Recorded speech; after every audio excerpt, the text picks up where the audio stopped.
Next మనం కావాలి 1 to 10 పెట్టుకోవడం రూమ్స్ ఉన్నది మనకు ఐడియా కాలంలో ఉన్న అప్పర్ ప్రైమరీ స్కూల్ దీంట్లో కింద 3 పైన 3 కింద 3 ఇద్దరు 3 సార్ ఇక్కడ 9 ఉందా 9 అంటే ఇప్పుడు ఉండేదాన్ని సరిపోతుంది కదా 1 to 5 సరిపోతుంది సార్ ఇది ప్రైమరీ 1 to 5 9 ఉన్నప్పుడు 1 to 8 సరిపోతుంది ఇది ప్రైమరీ సార్ ఇది జనార్దన్ రెడ్డి కాలం ప్రైమరీ తీసి ఇట్లా యాక్చువల్గా ఇది అంతే కాదు ఎందుకంటే ఒకే దగ్గర ఉంటే ఇన్ఫ్రాస్ట్రక్చర్ వాళ్ళకి ల్యాబ్స్ కంప్యూటర్స్ అన్నీ చేయగలం అక్కడ ఒక ముక్క అక్కడ ఒక ముక్క అయితే చేయలేము లేవనేసి దీనికి ప్రైమరీ మార్చమన్నారు సార్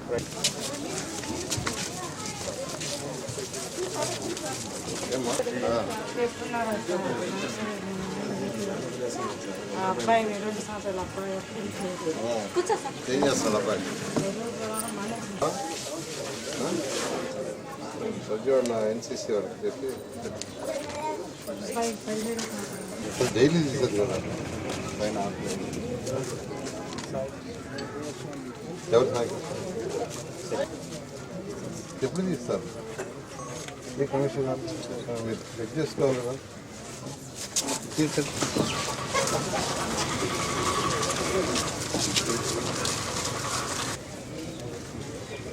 ఇప్పుడు ఈ ట్రాన్స్ఫర్ చూడలేదా సార్ నెంబర్ రాసి ఫోన్ నెంబర్ రాసి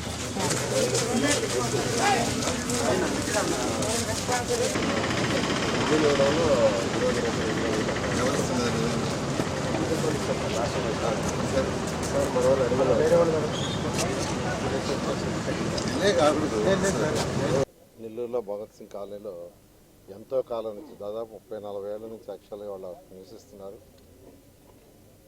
కానీ వాళ్ళకి పట్టాలంటే ఇవ్వాల. గత ప్రభుత్వం అయితే వాళ్ళకి ఒక కాగితం ఇస్తుంది మీరు ఇక్కడ ఉంటుండాలని.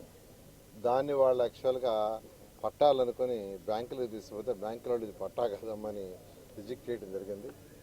మొన్న ఎలక్షన్స్కి ముందు వాళ్ళ నా దగ్గరికి ఆ కాగితాలు తీసుకొని వచ్చారు. సార్ ఇది పట్టా అని ఇచ్చారు కానీ ఇది పట్టా కాదంట, మేము బ్యాంకులకు పోతే బ్యాంకులు చెప్పారని నాకు చూపించడం జరిగింది. అప్పుడే నేను చెప్పాను ప్రభుత్వం వచ్చిన తర్వాత అధికారులను తీసుకుని ఇక్కడికే వస్తాను, మీ దగ్గరే డిస్కస్ చేస్తా, దాని గురించి అన్ని రకాల పరిశీలిస్తామని అటు దానికి సంబంధించిన అన్ని డిపార్ట్మెంట్ వాడు కలెక్టర్ కావచ్చు, జేసీ కావచ్చు, కమిషనర్ కావచ్చు, ఇతర డిపార్ట్మెంట్ వాళ్ళు కూడా నేను యాక్చువల్గా మార్చి 1వ తేదీ తీసుకొచ్చాను. ఇక్కడికి పెన్షన్స్ ఇచ్చే రోజు తీసుకొచ్చాను, వారితో డిస్కస్ చేశారు. వారు మళ్ళీ అనేక రకాలుగా అన్ని డిపార్ట్మెంట్ కలిసి ఒక ఇన్స్పెక్షన్ చేశారు. చేసి దాని మీద పట్టాలు ఆ పట్టాలు యాక్చువల్గా రేపు యాక్చువల్గా వాళ్ళకి ఇవ్వడానికి నిర్ణయించుకుని అధికారులకు ఆదేశించాం. కలెక్టర్ గారు వాటిని స్క్రూటినైజ్ చేశారు. ఒక 650 వరకు యాక్చువల్గా రెడీ చేశారు ఫస్ట్ ఫేజ్లో. అంటే వాళ్ళు యాక్చువల్గా పట్టాలు రాయాలి, రెడీ చేయాలి. లేట్ అయిపోతుంది కాబట్టి ఫస్ట్ 650 ఇచ్చేస్తాం, తర్వాత మిగతా ఇస్తామని చెప్పారు. రేపు ఫస్ట్ 1400లో మొత్తం 1400 వాటిలో ఫేజ్ 1 వచ్చి 650 రేపు ఇస్తున్నాము. తర్వాత మళ్ళీ కొద్ది రోజుల్లో మిగతా ఇవ్వటం జరుగుతుంది. మా ప్రభుత్వం మాటల ప్రభుత్వం కాదు. ఒకటే ముఖ్యమంత్రి గారు చెప్తారు, ప్రజలకి చెప్పింది చెప్పినట్టు చేయాలి. అందుకనే ఎలక్షన్స్ ముందు ఏదైతే మేనిఫెస్టోలో పెట్టామో తూచా తప్పకుండా ఈరోజు ఈ ప్రభుత్వం చేస్తుంది. పెన్షన్స్ 3000 నుంచి 4000 చేయటం, వికలాంగులు ఎవరైతే ఉండారో వాళ్ళకి 6000 చేయటం, బెడ్ మీద ఉండే పేషెంట్స్ అటెండర్ సపోర్ట్ కావాల్సింటే 15,000, కిడ్నీ పేషెంట్స్ లాంటి వాళ్ళకి 10,000. ఇలా ఇవన్నీ ప్రభుత్వం రాగానే ఖజానా ఖాళీ అయినా 10 లక్షల కోట్లు కదా ప్రభుత్వం అప్పు చేసిన ప్రజలకు మాట ఇచ్చేంత తప్పకూడదని చేయడం జరిగింది. అదేవిధంగా తల్లికి వందనం కార్యక్రమం ఎంతమంది పిల్లలు ఉంటే అంతమందికి ఇస్తామని చెప్పడం, దాదాపు 67 లక్షల మంది పిల్లలకి ఇచ్చారు. 10,000 కోట్ల రూపాయలు ఒకే రోజు బ్యాంకులో వేశారు. డబ్బులుండి కాదు, మాట ఇచ్చాం, మాట తప్పకూడదని. అదేవిధంగా ఉచిత బస్సు ప్రయాణం రేపు 15వ తేదీ నుంచి ఆగస్టు 15 నుంచి మహిళలకి ఎలక్షన్స్కి ముందు ఏదైతే చెప్పారో ఉచిత బస్సు ప్రయాణం, 3 ఉచిత సిలిండర్లు గ్యాస్ సిలిండర్లు ఫ్రీగా ఇస్తామని మాట తప్పకుండా చేశాం. అదేవిధంగా డిఎస్సి కండక్ట్ చేశారు యాక్చువల్గా, దాన్ని కూడా తొందరలో అపాయింట్ చేస్తారు. ఇట్లా ఈ ప్రభుత్వం ఖజానా ఖాళీ అయ్యి 10 లక్షల కోట్ల అప్పున్నా ఎన్నో ఆర్థిక ఇబ్బందులున్న సంక్షేమాన్ని ఒక పక్క, డెవలప్మెంట్ మరొక పక్క చేస్తూ ఈ రెండింటిని రెండు కళ్ళుగా భావిస్తూ ఈరోజు ముందుకు తీసుకుపోతుంది.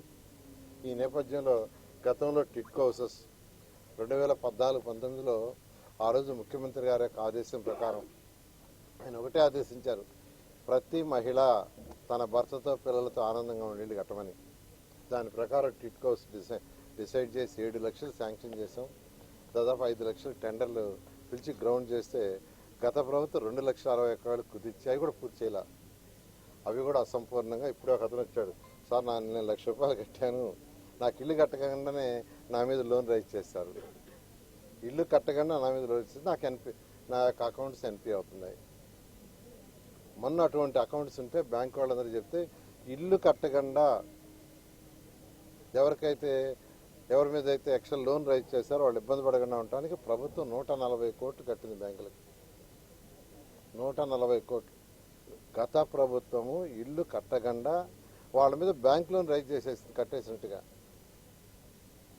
వాళ్ళకి ఎన్పీ అయిపోతుంటే 140 కోట్లు ముఖ్యమంత్రి గారు మీరు కట్టేయండి, పార్టీల మీద ఏదైనా ఉండొచ్చు కానీ ప్రజలు ఇబ్బంది పడకూడదు. ఈ విధంగా ఈరోజు సుపరిపాలన అంటే ప్రజలకు ఏం చేయాలో, ప్రజల అవసరాలు, ప్రజలు ఇబ్బంది చేయటం. టిట్కో హౌసెస్ కూడా యాక్చువల్గా ఇన్కంప్లీట్ ఉన్నాయి. వాటిని కూడా యాక్చువల్గా 430, 365 ఈ రెండు కూడా డిసెంబర్ ఎండింగ్ లోపల పూర్తి చేసేట్టుగా రాష్ట్రం మొత్తం వర్క్ చేస్తున్నాం. తర్వాత 300 కూడా కంప్లీట్, అవి కూడా జరుగుతున్నాయి. అవి కూడా త్వరలో కంప్లీట్ చేసి ఎవరికి ఇవ్వాలో చోట